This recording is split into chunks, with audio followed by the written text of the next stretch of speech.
Yo, yo, yo, what is going on, COD Familia? It is your boy BN, aka Mr. Kingdom Builder, and I got a hot take for you guys today. So I thought it would be interesting to discuss the topic, or I guess I could say post, that I just felt could be turned into a topic from the official COD Discord. So the one we're going to be reading out for you guys today is one that was posted here by Snappy saying here. And I want to point out as well, just to preface ahead of time, that what I'm going to talk about and break down and dissect is not anything against an individual. I just thought that what was posted here would make for a really good topic, right? So that's really what I'm focusing on and want to talk about. Because again, there is some juicy bits here that we'll dive into. With all of that being said, before we get started and we go dive into this one, if you enjoy the content, make sure you sub, like, ring the notification bell, and if you want to join and be a part of our conversation, hit up the Discord. You can find a link to that in the pinned comment description right down below. And remember, new videos are coming out every day at 14 UTC. In-game time, out of game time is 9 a.m. Eastern. Okay. So let's read this and get right to it. So, individual starts off by saying, since there is no way for me to teleport out of my old alliance territory, I am done playing. There's no way to grow an alliance in the middle of another's territory, and the fact that you can only teleport to another alliance territory is silly. I was told that Resurgence would fix that, but it's not available in my server. I regret spending money. Hopefully these things will be fixed before launch. So quite a few things to unpack. We're going to start at the very beginning, where since there's no way for me to teleport out of my old alliance territory, I'm done playing. Technically, you can teleport out of your old alliance territory, because as an example, and we'll show that off in a sec, if you go, and remember, you have to do essentially an alliance teleport, right? Because you can only teleport onto your alliance's territory, right? So that means that I could go from here, right? Or if I'm in YFT, I could go from this end over here.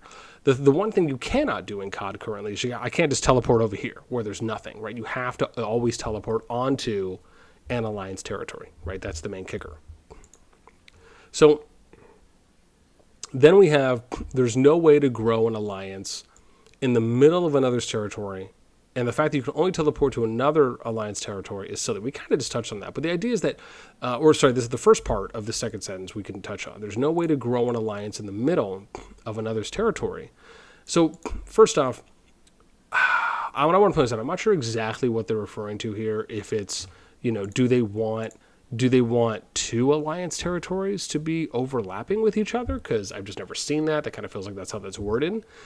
However, if I wanted to, you could place an alliance fort right next to here if you want to join them. And then once that's built, you just build that territory out and then you can go ahead and TP there, right? So that's one way you can do that.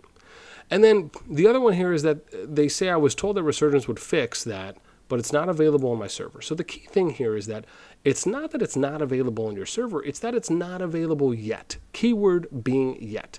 Because if you're just starting out, you're in Season 1. Now, for Season 1, Resurgence doesn't come until Chapter 8. And that's something to be very clear about. It's mark of deceit, right? You could see here for Season 1. For those curious, when you're in Season 2, right, or if it remains 1+, even though technically it's 2, it becomes available right away, right? You get it at Unyielding Fate right after the first chapter. So again, just to be clear, the main difference here is that on Season 1, it is Chapter 8, Mask of Deceit, and you can see here, right, when the chapter ends, Resurgence will be available. So let's say you're on the newest kingdom, which I believe is where we're at now, right? This is S11. So let's say this person is on S11.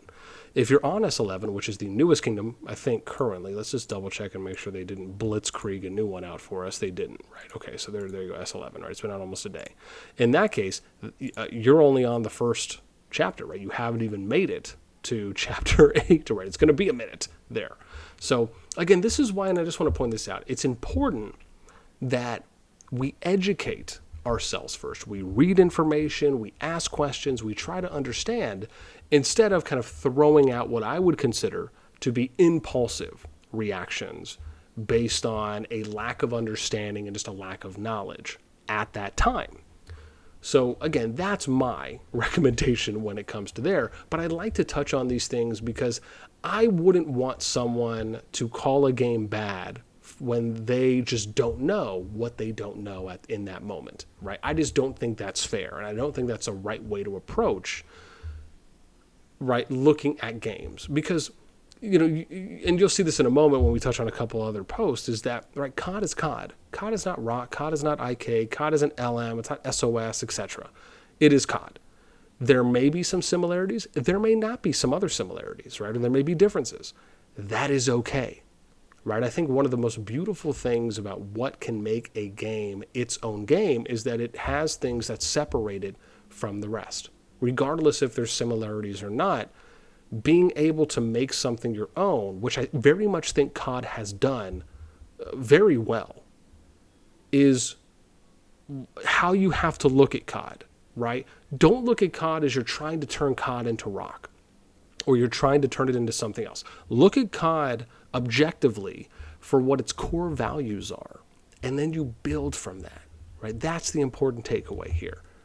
And so anyways, I just wanted to point that out because I thought that was important. Now, the next one here that I want to touch on is going to be the next one, which Kawi mentions on. He says, the ability to teleport freely in ROC was a great touch. Weird that they decided to scrap that idea in COD, right? And I thought Ian H here, so shout out to Ian H, and I know I said I was just going to say Ian for short. He says, right, because the zones are set up to somewhat resemble different servers in a KVK map from ROC, they want the core gameplay to give a similar feeling to a KVK, so it makes sense that your movement is heavily restricted. The alliance you start a season with is something that has to be seriously considered. And again, I think Ian really hit this. And again, I want to point out, man, I'd love to talk to Ian just like in a one-on-one. I really love Ian's approaches and perspective because very much so I find that that more than not, right, quite a few of the POVs line up with my own. So it's always great to read, when he posts something that, is longer than just a sentence. So shout out to my buddy Ian. But again, I think Ian is very spot on here, right? The idea is that once you play COD for a bit, like once you get through a season and you really understand that it is, right? The idea is it's almost kind of like a forced KVK. And that's even more apparent and more visible once you get into Season 2, right? AKA Season 1 Plus currently, at least for the first SS1 Kingdom. And that's really what it is.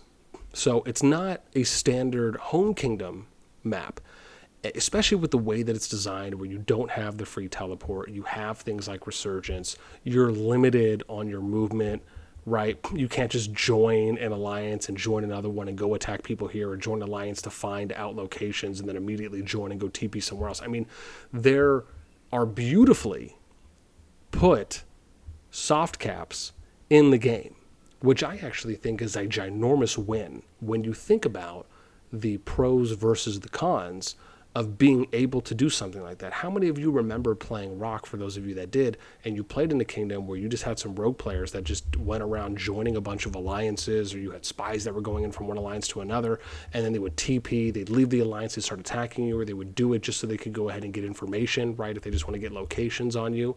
You can't do that in COD. So, again, those of you could feel however you want to feel about it, but to me, that's a win, right? Especially with how many kingdoms, I've done projects in, how many players that I've talked to who went through civil wars, and those types of tactics were constantly being used. Just think about how COD has essentially almost near eliminated those routes to do it in those ways. And that's a big W in my book. And that's only some of the benefits, right? I'd have to really sit down to think about everything, but those are some of the big ones that come to mind. So, and then I like the second thing that Ian says here, right, which is, again, very spot on, right? Your alliance has to start a season with something that start a season with is something that has to be seriously considered. So, again, this is the thing that I think COD is really pushing on us, which is more that, and they've mentioned this, right? This is one of the reasons why you saw them mention one of the announcements they did about wanting to have kind of more team-oriented fights. That's kind of the approach in COD, right? Kind of doing this Han Solo thing where you're just going in as an individual player. Like, don't get me wrong, right? There's going to be thousands, millions, I'm sure, amounts of players that are going to do that. However, the game is really focusing more on team play, right? Going in with a group of players, right? Even if it's just one alliance's worth of players, right? Even if you just go and you guys just want to get one group of 40 or 50 players together and you go into a new kingdom, that will be so much more beneficial than if you're just going in as an individual player, right? And that's really where I truly believe they want to try and direct the game to go in one facet and one way of looking at it. And so again, that to me is really important when you're considering that. And then you see Kawhi, and then Kawhi responds, right, has a slew of consequences as a result, though. Not a good ad, in my opinion. You join an alliance believing them to be good. Turns out they're shitey, is what we'll say. People, bad leadership, etc., and you're SOL. Not a good way to retain players. An example is the person saying they regret spending money and they're done playing just above us. The level of restricted movement in and of itself, let me see here, what do I have? In and of itself will result in a lot of people not sticking around out of frustration. So I think there's a few things I want to unpack here. I can understand part of where Kawhi's coming from. When it says has a slew of consequences, not good, it says you join an alliance believing them to be good. Turns out they're shitey people, bad leadership, etc. So my response to that is a random effect. That's an unknown. Essentially what that is if you're going in as an individual player, that is something you cannot predict. And you cannot guarantee that you will never find an alliance that does not have, right, bad leadership, or let me say not that does not, but could not have bad leadership, right? That's like saying, oh, well, my expectation is unrealistic in that I expect every single alliance I join to have good leadership. That's just not the case. So for me, that's unrealistic to have that expectation.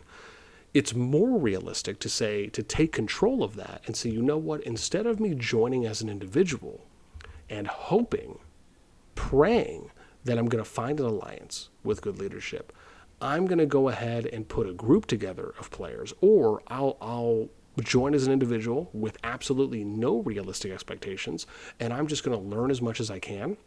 And you know what? I'll lead an alliance myself in a new server, so that way I don't have to rely on others to hope that I'm going to get into a good alliance, right?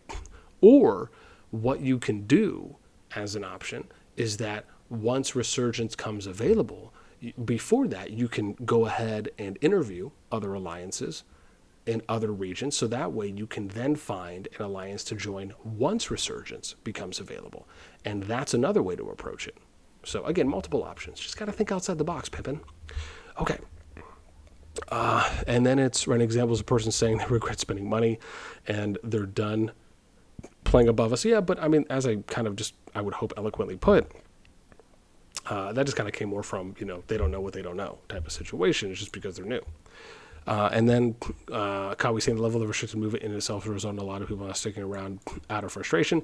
To be fair, I mean, if anything, I'm still seeing a lot of people joining the game. I don't think that's going to be a deal breaker for 100% of the population. If that was the case, we'd be seeing a vast decrease in activity and just new players coming in. I mean, frankly, and honestly, I rarely see people talk about this.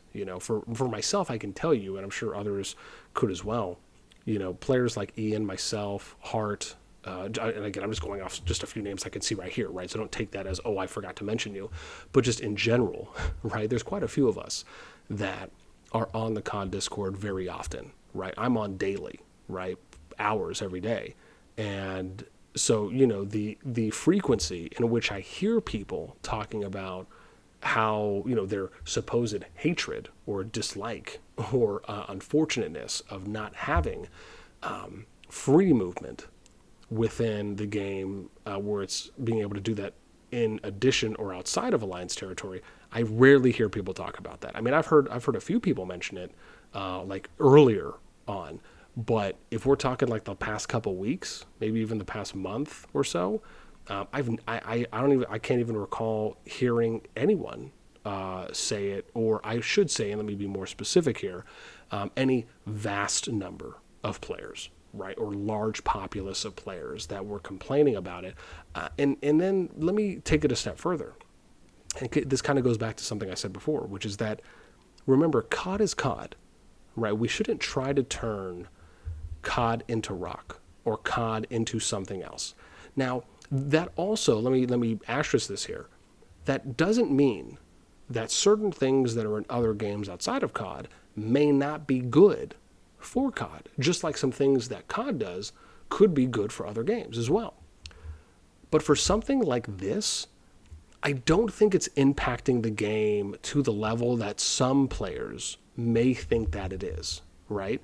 In reality, you having to follow a strict procedure for how you're teleporting your city is, at the end of the day, not causing you to not progress. It's not causing you to lose power. It's not causing you an inability to spend money on the game, right? It's more of a want rather than a need. And so that's why I say, maybe that, and bear in mind as well, that could change in the future. Game is still in beta. Maybe they add something like that down the road. But as it stands right now, I don't think it's necessary, and I don't think it's needed currently, at least until we get through a few more seasons and we see how things are playing out, right?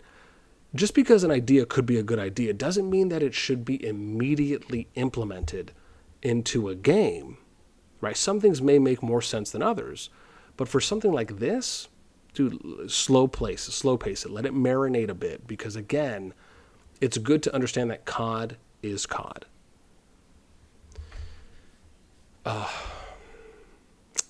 With that in mind, incentivize people to cover it. I don't know. Let me see here. Right, you can always change the region of surges, penalize you, but it's an option, so you're never really stuck. That's true. Let me see. There are positives, but I believe the negatives outweigh the positives. The positives is that it incentivizes people to cooperate. Negatives would be if the leadership is poor, bad, so it's greedy. I mean, it kind of goes into what we were saying before. And it results in straight up being quitting out of frustration, feeling that they don't have much option. Migration is a pretty key part of Rock works well. I mean, don't get me wrong. Something like migration, let me see what Ian says. Ian says, migration is one of the worst aspects of Rock to me. But I also don't like the KVK systems as another issue entirely. Just make sure you're aware. Yeah. I mean, I mean, that would be the one thing that, and I guess it depends on what aspects Ian's referring to, right? If it's things like migration control and migration restrictions and things like that, with just kind of how out of control it was early on before they came out with Imperium, limitations and other limitations for migration caps, etc., right? Because they didn't always have that, right? At one point in time, for those of you that were playing Rock, or even during the ROC days, and then eventually when it transitioned to Rock, right, there was a point in time where it was basically just free migrate, right? You could just migrate, and not free in the sense of free, but just that you could migrate to any kingdom you wanted to. There was no restrictions at all, right? So you could literally have 10,000 players all migrate to the same kingdom, right? And there was nothing stopping them from doing that. And that's one of the reasons, that's one of the ways you developed early on, like super kingdoms. 1196, the kingdom I was in, had that happen. 1093 had that happen. That was with my old buddy Billy Bob the OG, right, who was previously king there for Misfits. And it was a few other kingdoms as well that popped, like White Tigers Kingdom and a few others that made it big. Because of the fact that they took advantage of this type of open, free migration system, right? And so I do believe that if they put migration in, there has to be restrictions, right? I don't think that it should just be you can freely go wherever you want, right? I think Rock is getting close, right? I think they kind of have like one of the right ideas as far as how to go about approaching it so it doesn't get out of control, with allowing you to bring in players under, at a certain cap level or under, along with, right, kind of allowing you like the one person a month that's like a mega player or a whale, if you want to say that. However, the way I view it as well is that, and again, let me just say, I think that migration conversation is definitely, a video for another time, so I don't want to dive too far in. But I do believe, let me say this, I believe in migration, right? I think the idea of migration for what it's used for, with being able to bring in new blood of players, right? So that way you're not solely reliant on retaining your kind of ever-sinking boat, right, of that is player drop-off. Because player drop-off is something that's always going to happen. It's always going to be prevalent in every kingdom. It's just a matter of, right, how quickly can you plug those holes to limit or to reduce the rate of player drop-off within a kingdom. Because once new players stop coming in and a new kingdom goes, right, that's kind of where you're at. And then it's almost like you fill the glass all the way, and then a little tiny hole gets pricked, and it's just slowly draining. And that's kind of what the player drop off is, until it maybe gets to a certain point, and then that hole just becomes a little bit smaller, smaller, smaller over time. But it's just always going to be something that happens. So just to that kind of a point. With that in mind, though, that's it for me, right? Again, I just wanted to take a moment to touch on this because I just thought it was really important of a topic. And if anything, I would now love to hear from you, right? Do you agree with everything I've said, some of what I've said? Do you disagree? Why? Give me the why, right? Or why not? And even more so, do you have a different opinion? Do you have a different perspective on anything we touched on today? If so, let me know in the comments down below. I would absolutely love to hear. That is going to be it for me. As always, until next time, I will catch y'all later.